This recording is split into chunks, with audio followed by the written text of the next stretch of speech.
제가 고등학교 막 들어갔을 때 아는 선배가 저에게 클럽 활동을 좀 하라 그래가지고 저를 소개했는데, 인털렉트라고 하는 클럽을 제가 들어가서 한 1년 동안 다녔던 것 같아요.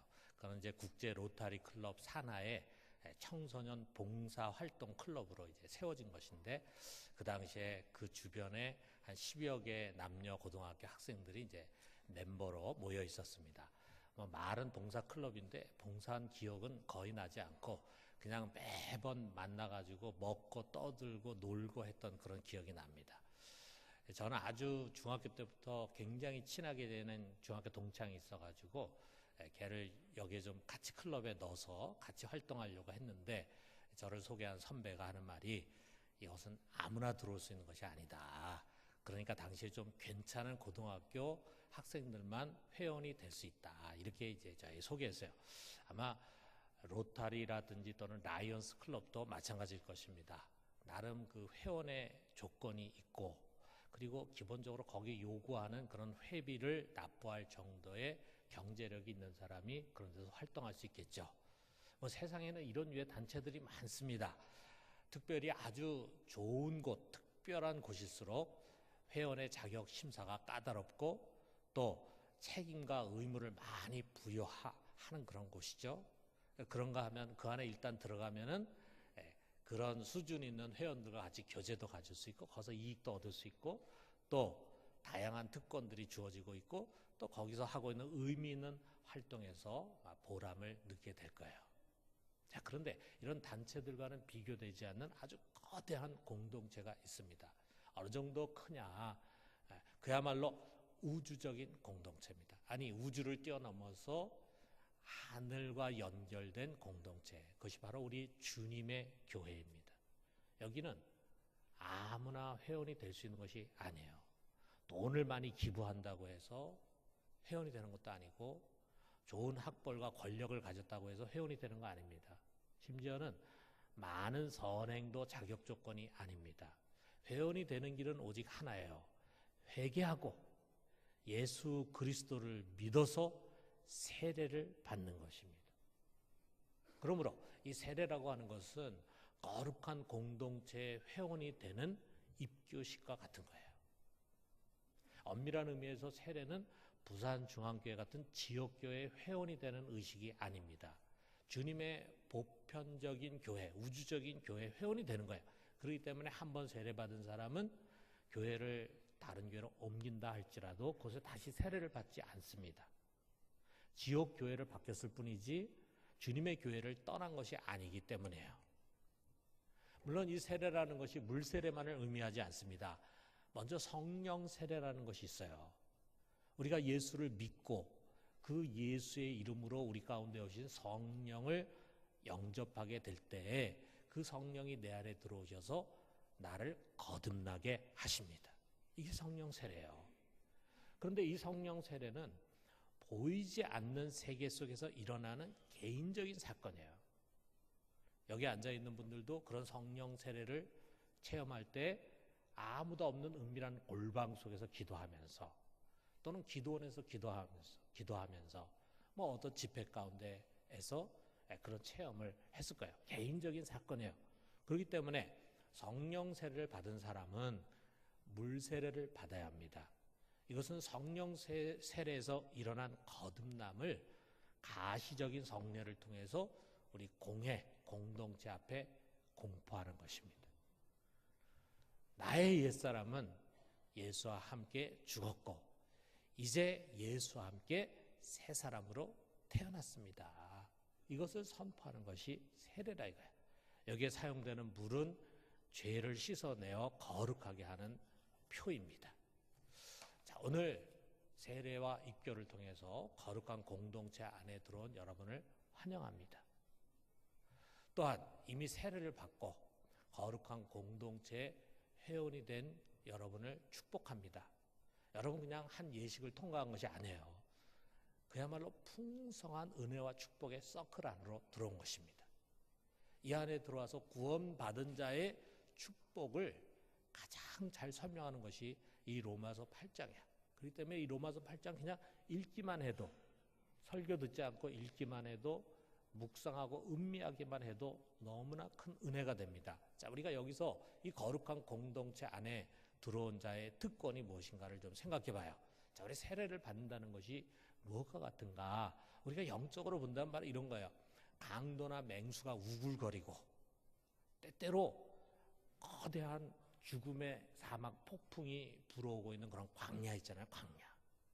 그런 광야에서 피난처를 찾은 것과 같아요. 어둠의 세계에서 주님의 은총의 날개 아래 들어온 것입니다. 이게 얼마나 큰 축복입니까?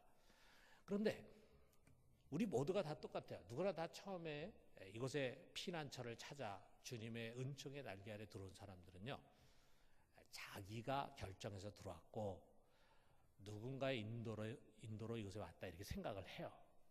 그런데 이곳에 들어와서 신앙생활하고 말씀 배우다 보면은 그것이 아니다. 내가 우연히 또는 내 의지로 이곳에 온 것이 아니라고 하는 사실을 깨닫게 됩니다.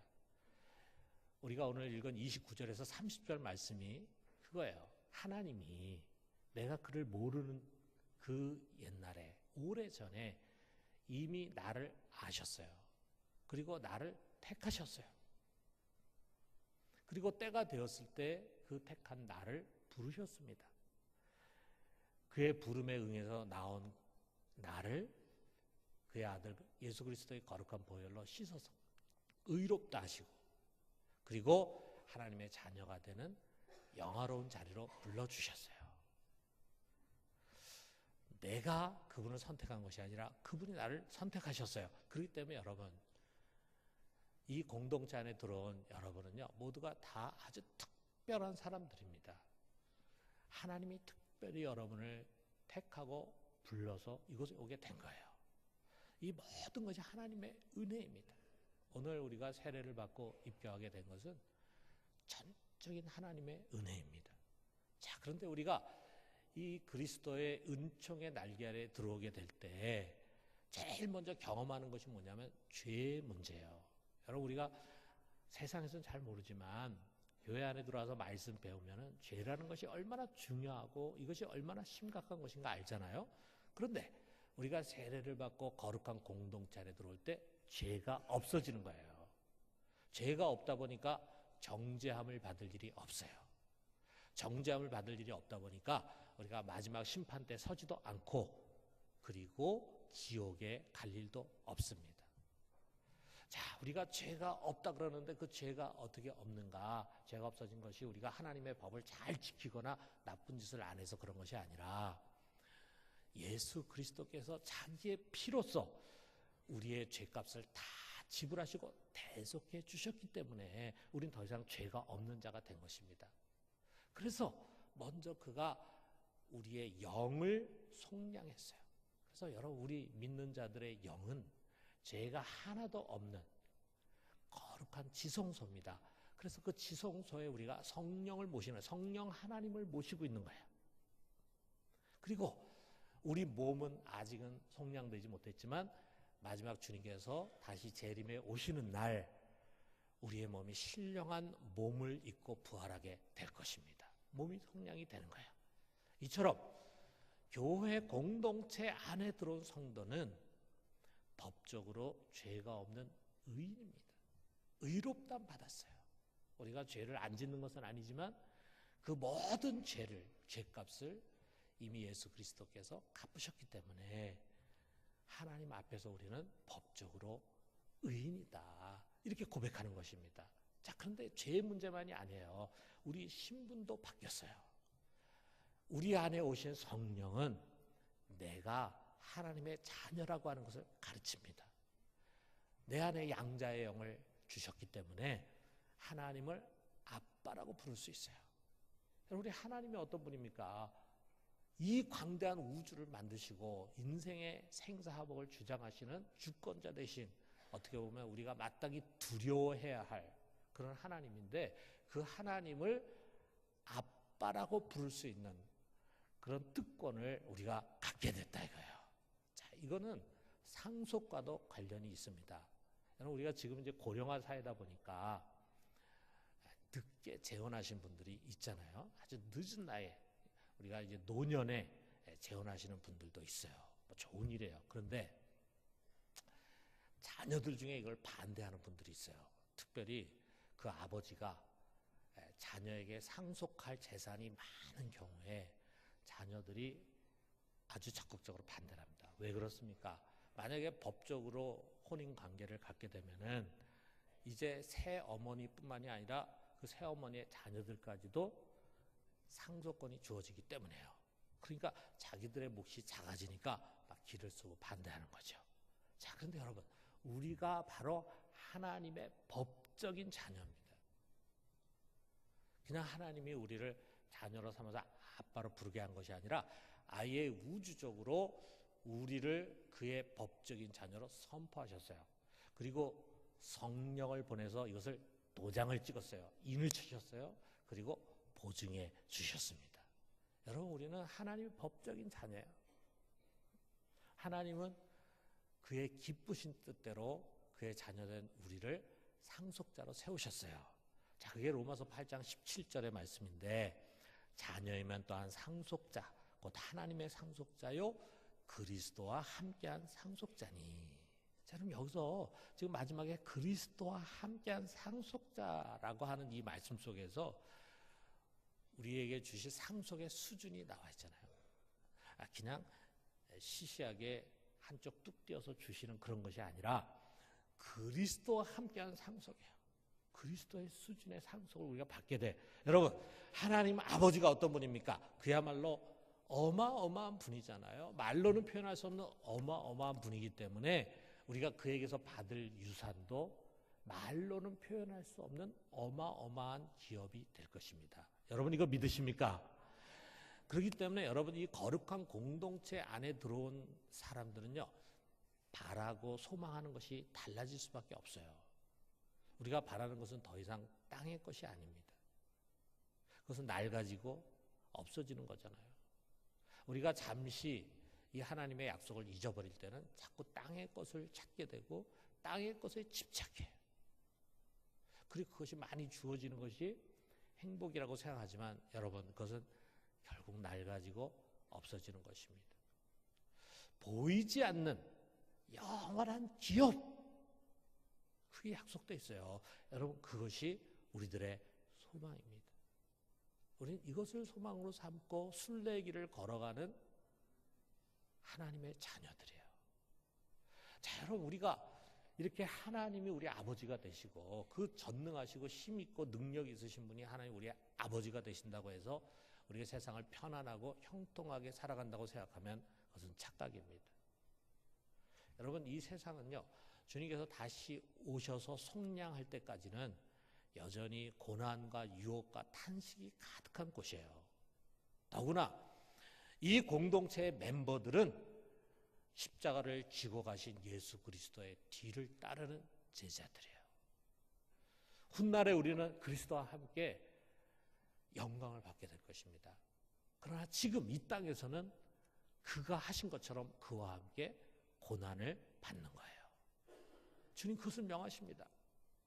그렇기 때문에 여러분, 우리가 이 세상을 보면은요, 정말 하나님의 말씀 쫓아서 경건하게 살고 하나님 나라의 가치를 쫓아서 살려고 하는, 그리고 그 하나님 나라를 위해서 헌신하려고 하는 사람은 더 많은 고난을 받게 돼 있어요.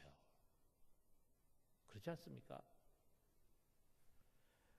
자, 그런데 우리가 그런 고난을 감당하기에는 우리는 여전히 연약한 자들입니다. 우리 중에 누가 고난을 좋아할 사람 있습니까? 우리 중에 큰 고난이 올 때 누가 아무 두려움이 없이 그것에 당당하게 맞설 수 있는 사람 누가 있겠어요? 우리 성경에 있는 인물도 그렇고 우리 자신도 그렇고 우리는 다 고난이 오면은 약해집니다. 어려운 일 겪으면은 두려워하게 되고 염려 근심하게 되고 흔들리게 되고 꺾이게 되고 우리가 이렇게 연약한 존재예요. 그렇기 때문에 주님께서는 우리를 돕는 분을 보내주셨어요. 그의 이름으로 오신 보혜사 성령, 그분은 우리의 연약함을 누구보다도 잘 아시고 그리고 그것을 위해서 말할 수 없는 탄식으로 우리를 위해서 기도하십니다. 여러분, 오늘 제가 여러분에게 기도를 부탁했잖아요. 자, A국에 가서 우리가 목회자 수련을 하는데 정말 여러분의 기도가 필요합니다. 근데 여러분 살아가면서 보면은 어려운 일 당할 때마다 누군가 나를 위해서 기도해 준다면 그리 힘이 될 수가 없어요.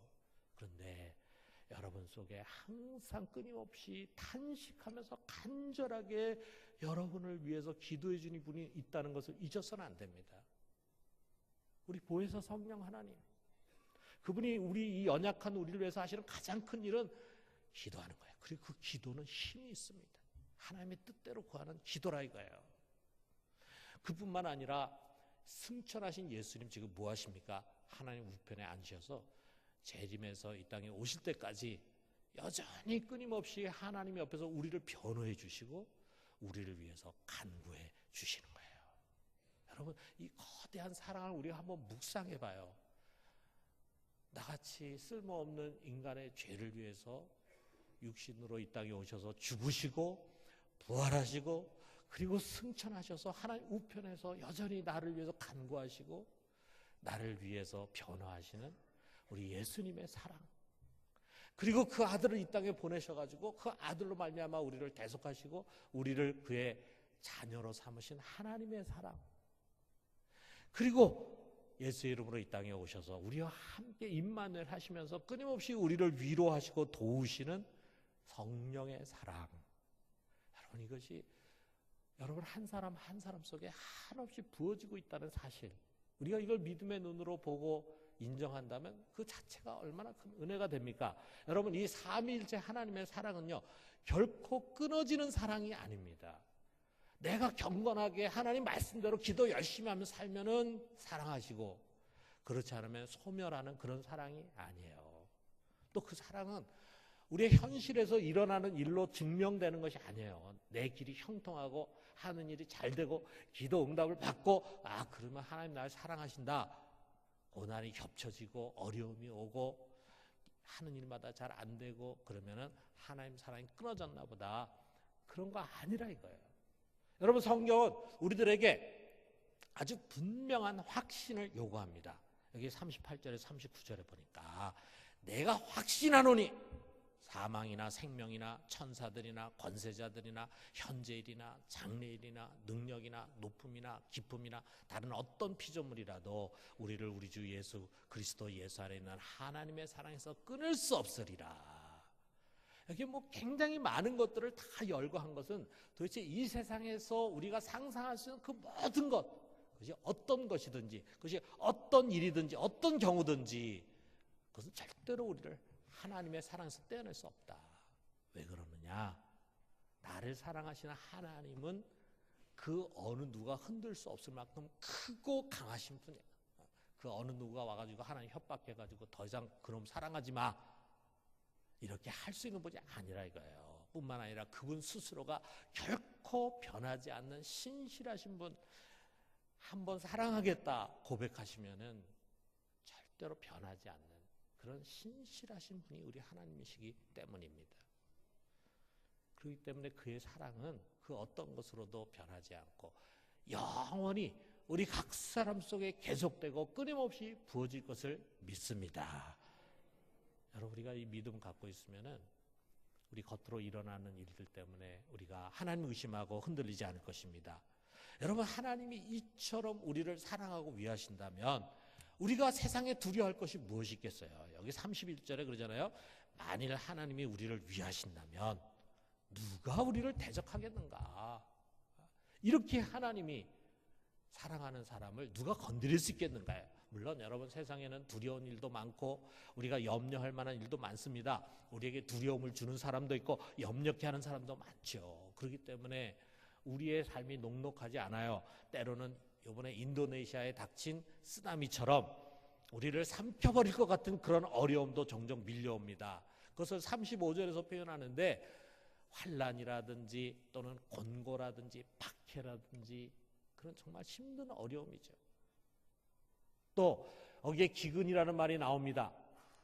옛날에 농사 짓는 사람들에 있어 기근이라는 것은 농사 망치는 거예요. 자, 이것처럼 우리가 사업에 실패할 수도 있어요. 적신이란 말 좀 발가벗긴 것처럼 우리가 아무것도 입을 것도 먹을 것도 없는 그야말로 극한 가난 가운데 처해질 수도 있어요. 어떤 큰 위험한 일을 당하거나 칼의 위협을 당할 수도 있습니다. 늘 있는 것은 아니지만 믿는 사람이라고 해서 이런 일이 일어나지 않는 것이 아니에요. 우리들에게는 이런 쓰나미와 같은 어려움과 시련도 올 수 있어요. 그런 것이 오게 될 때는 누구나 다 마찬가지입니다. 염려하게 되고 근심하게 되고 때로는 낙심하게 됩니다. 그러나 확실한 것은 이거예요. 37절에 있는 말씀. 우리 같이 한번 읽어봅시다. 그러나 이 모든 일에 우리를 사랑하시는 이로 말미암아 우리가 넉넉히 이기느니라. 우리가 환난 당할 수도 있고 곤고함을 당할 수도 있고 박해를 받을 수도 있고 사업이 망할 수도 있고 가난해질 수도 있고 어려운 일을 만나고 위협되는 일을 만날 수 있지만 그러나 우리는 이 모든 일 가운데 결국 승리할 것이다. 왜?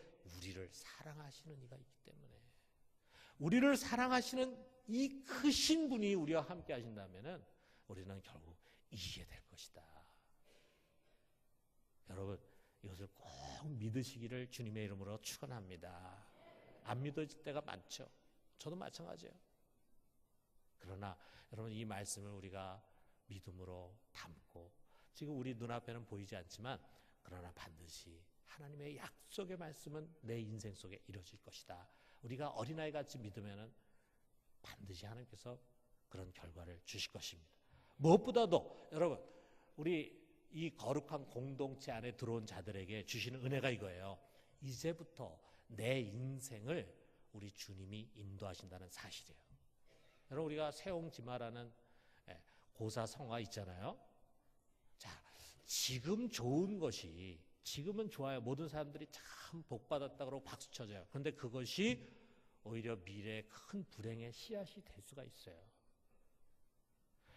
지금은 불행스럽고 어려운 것이라 생각이 돼요. 사람들이 불쌍하게 생각하고 어떻게 그런 일을 만났을까 동정합니다. 그런데 그것이 도리어 큰 행운으로 드러나는 일들이 우리 인생사에 얼마나 많이 있냐 이거야. 자, 우리가 이런 것을 겪으면서 이제 나이가 들어가면서 우리가 겸손히 고백하는 것은 나의 지혜와 경륜으로 나는 무엇이 내게 가장 좋은 것인지 잘 모르겠습니다. 이걸 거예요. 자, 그런 우리의 인생이 이제 예수 그리스도의 손에 있습니다. 그분이 선한 목자가 되어 그래서 그분이 나를 인도하십니다. 내 생각과 뜻대로 움직여지는 것 같지만 그분이 우리의 인생을 끌고 가십니다. 그런데 그 결론은 뭐냐? 그 결론 항상 이거예요. 28절에 있는 말씀. 우리가 알거니와 하나님을 사랑하는 자, 곧 그의 뜻대로 부르심을 입은 자들에게는 모든 것이 합력하여 선을 이루느니라. 이 거룩한 공동체 안에 있는 사람들 모두에게 해당되는 약속의 말씀이에요. 우리는 이 전제 속에서 미래를 살아가는 사람들입니다. 그 과정은 힘들 수도 있고 어려울 수도 있고 우리가 원하는 대로 되지 않을 수도 있고 우리 눈에는 잘 이해가 되지 않는 일이 생긴다 할지라도 결국 마지막에 가서는 선이다, 좋은 결론을 갖게 될 것이다, 마지막에는 행복하게 될 것이고 해피엔딩이 될 것이다. 왜 그렇습니까? 이미 우리는 승리한 자의 품 안에 있기 때문이고 이 세상을 이긴 자, 먼 미래를 내다보시는 그분이, 우리를 사랑하시는 그분이 우리의 인생을 인도하는 목자가 되기 때문입니다. 여러분, 우리가 이렇게 살아가는 가운데 인생의 마지막 코스가 우리에게 찾아올 거예요. 우리 육신의 종말이 어떤 사람들은 편안한 가운데 마칠 수도 있겠지만 편안한 가운데 맞지 못하는 사람도 있을 수 있을 거예요. 긴 병 가운데 고통받는 분도 있을 수 있겠고 가난하거나 또는 외로울 수도 있을 것입니다. 원하지 않지만 치매로 시달릴 수도 있을 거예요. 뭐 우리가 치매 걸리기 전에 얼른 세상 떠나면 좋겠는데 그게 우리 마음대로 되지 않잖아요. 우리 기억이 다 사라지고 우리 가까이에 아는 분들도 못 알아보는 그런 분들이 우리 가운데 있을 수도 있을 거예요. 믿음이 좋다고 해서 치매가 안 걸리는 것은 아닙니다. 누군가는 요양원의 침대 속에서 아무도 돌보지 않는 가운데 외롭게 죽어갈 수도 있어요. 중환자실에서 고통 가운데 죽어갈 수도 있을 것입니다. 그러나 여러분, 우리가 이것을 잊어서는 안 됩니다. 거룩한 공동체 안에 있는 성도는 죽는 것이 아니라 잠자는 것입니다. 주 안에서 우리는 아주 깊고 깊고 달콤한 잠에 빠져들어가는 거예요. 죽는 게 아니에요. 여러분, 우리가 잠이 아주 깊이 들면은 10시간을 잤는데도 잠깐 잔 것처럼 생각이 되잖아요. 자, 그런 것처럼 우리가 세상을 떠나서 주님의 품 안에서 잠이 드는데 몇십 년이 지나가거나 또는 몇백 년이 지나거나 아니면 몇천 년이 지나갈 수도 있어요. 그런 다음에 우리가 깨는 순간에는 마치 어제 잠든 것처럼 그렇게 느껴질 거예요. 눈을 떴을 때 우리 몸은 벌써 이런 썩을 몸이 아니라 아주 신령한 몸, 최고의 아름다운 몸, 성형수술을 전혀 할 필요가 없는 그런 가장 아름다운 몸으로 부활해서 재림하신 주님을 영접하게 될 것입니다. 여러분, 이게 하늘의 천군 천사를 대동해가지고 우리 주님께서 이 땅에 오시는데 그 천군 천사들이 환호하는 가운데 주님께서 여러분의 이름 하나하나를 부르실 것입니다. 그 이름을 듣고는 그분의 보좌 앞에 나가는 거예요. 거기서 주님께서 우리에게 의의 면류관을 씌워주실 것입니다. 우리가 이 세상에서 그의 몸된 교회와 그의 나라를 위해서 수고하고 헌신한 만큼, 고생을 많이 한 만큼 상을 주실 것입니다. 더 큰 상을 주실 것입니다. 그리고 마지막에는 약속하신 그 어마어마한 기업을 유산으로 주실 것입니다. 모든 천군과 천사들이 우리를 바라보고 박수를 치고 그리고 칭찬할 것입니다. 여러분, 상상만 해도 가슴이 벅차지 않습니까? 이건 망상이 아니에요. 이것은 하나님의 약속입니다. 그 약속을 근거로 우리는 미래에 반드시 일어날 일들을 믿음의 눈으로 바라보는 것입니다. 앞으로 50년 뒤에 이곳에 앉아서 주님을 의지하고 믿음 생활하던 우리 사랑하는 성도들 모두가 이 영광의 자리에 설 수 있게 되기를 바랍니다. 오늘 세례를 받는 여러분, 우리가 가게 될 이 정해진 코스는 바로 이것입니다. 이 은혜의 코스, 축복의 코스에 아멘하고 믿으세요. 그리고 이제부터 우리는 믿음의 여정을 가는 것입니다. 이제부터는 하나님께 무조건 신뢰하고 무조건 감사하고 무조건 기대하는 거예요. 여러분, 세례받은 사람은 이제부터 항상 무언가를 기대하면서 살아갑니다. 그분이 내 인생을 앞으로 어떻게 인도하실까 기대하는 것입니다. 그가 이 고난을 통해서 나에게 어떤 값진 선물을 주실까 기대하는 것입니다. 그가 나의 이 헌신과 수고를 보시고 훗날에 어떤 상을 주실까 기대하는 것입니다. 나의 지금의 믿음의 삶이 마지막 날 어떤 영광으로 돌아오게 될까 그것을 기대하는 것입니다. 그렇기 때문에 여러분, 이것은 정말 영화로운 입교식입니다. 이 공동체 안에 들어온 우리 사랑하는 성도들 모두가 은혜 아래서 승리하는 삶을 살아가게 되기를 주님의 이름으로 축원합니다.